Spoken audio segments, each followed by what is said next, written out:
Assalamualaikum warahmatullahi wabarakatuh. Kembali lagi bersama saya Yesti Welvin Desi Manwaya.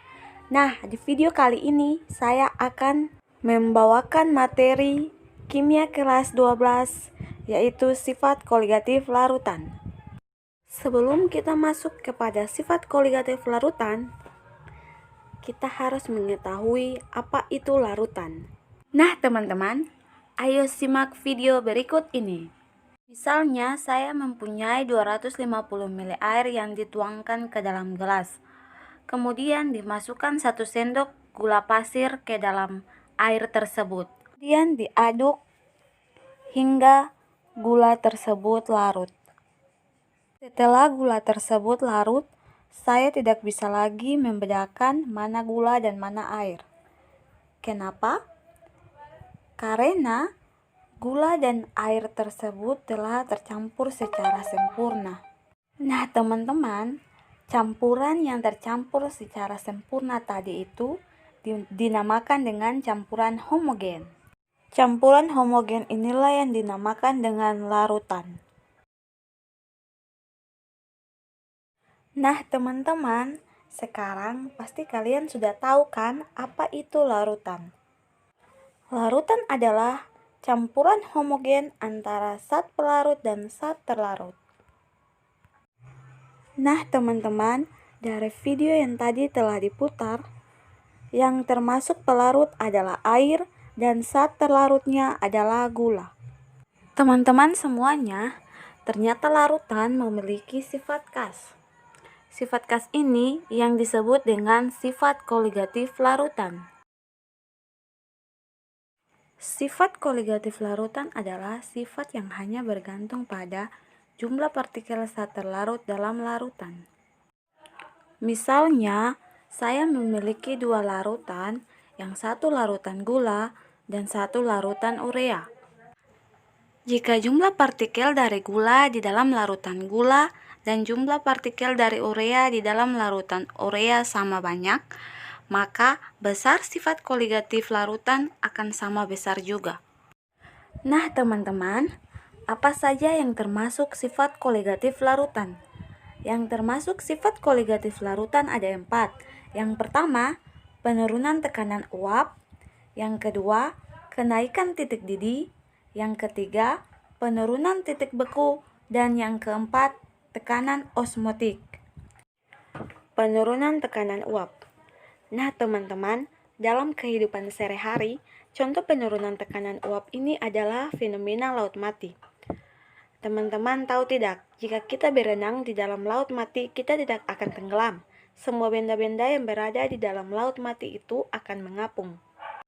Kenapa demikian? Ternyata kadar garam yang ada pada laut mati tersebut lebih tinggi bila dibandingkan dengan kadar garam yang ada pada laut-laut yang lain. Nah teman-teman, dengan adanya garam yang sangat tinggi tersebut, menyebabkan air itu tidak mudah menguap. Karena itulah semua benda yang berada pada laut mati tersebut akan terapung dan tidak akan tenggelam. Jadi teman-teman, penurunan tekanan uap adalah keadaan di mana tekanan pelarut lebih besar dibandingkan dengan tekanan saat pelarut ditambahkan dengan terlarut. Yang kedua itu kenaikan titik didih. Teman-teman, dalam kehidupan sehari-hari, contoh kenaikan titik didih adalah air mendidih. Teman-teman, ternyata titik didih larutan selalu lebih tinggi daripada titik didih pelarut murni. Contohnya pada bejana pertama saya didihkan pelarut murni yang dalam hal ini adalah air. Nah, ternyata air ini mendidih pada suhu 100 derajat Celcius. Kemudian pada bejana kedua saya didihkan larutan gula. Nah teman-teman, ternyata larutan gula ini mendidih pada suhu 100,52 derajat Celcius. Itu artinya air pada larutan gula mengalami kenaikan titik didih. Kenaikan titik didih larutan gula ini tergantung pada jumlah partikel zat terlarutnya, yang dalam hal ini adalah gula. Semakin banyak kandungan gulanya, maka kenaikan titik didihnya akan semakin tinggi pula. Nah teman-teman, jadi kenaikan titik didih adalah Suhu pada saat tekanan uap jenuh cairan sama dengan tekanan udara luar.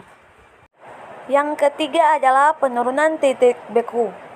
Nah teman-teman, dalam kehidupan sehari-hari, contoh penurunan titik beku adalah membuat campuran pendingin. Mungkin teman-teman pernah melihat pembuatan es putar. Teman-teman, pembuatan es putar dibuat dengan cara mencampurkan garam dapur dengan kepingan es batu di dalam sebuah bejana. Selanjutnya, campuran atau adonan bahan pembuatan es putar itu dimasukkan ke dalam bejana lain yang terbuat dari bahan stainless steel.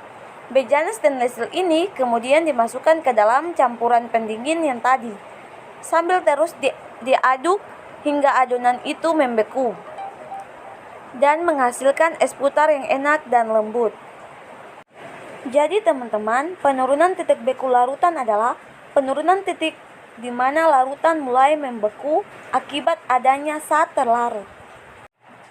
Dan yang terakhir adalah tekanan osmotik.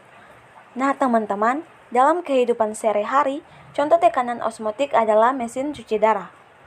Biasanya pada penderita gagal ginjal, mereka harus mengalami terapi cuci darah. Terapi ini menggunakan metode dialisis, yaitu proses perpindahan molekul-molekul kecil melalui membran semipermeabel dan masuk ke cairan lain, kemudian dibuang. Membran ini tidak dapat ditembus oleh molekul-molekul besar seperti protein, sehingga akan tetap berada di dalam darah. Jadi, tekanan osmotik adalah gaya yang untuk mengimbangi desakan zat pelarut yang melalui selaput semipermeabel ke dalam larutan. Selaput semipermeabel adalah suatu selaput yang dapat dilalui molekul-molekul pelarut dan tidak dapat dilalui oleh zat terlarut. Sekian dari saya. Wassalamualaikum warahmatullahi wabarakatuh. Sampai jumpa lagi.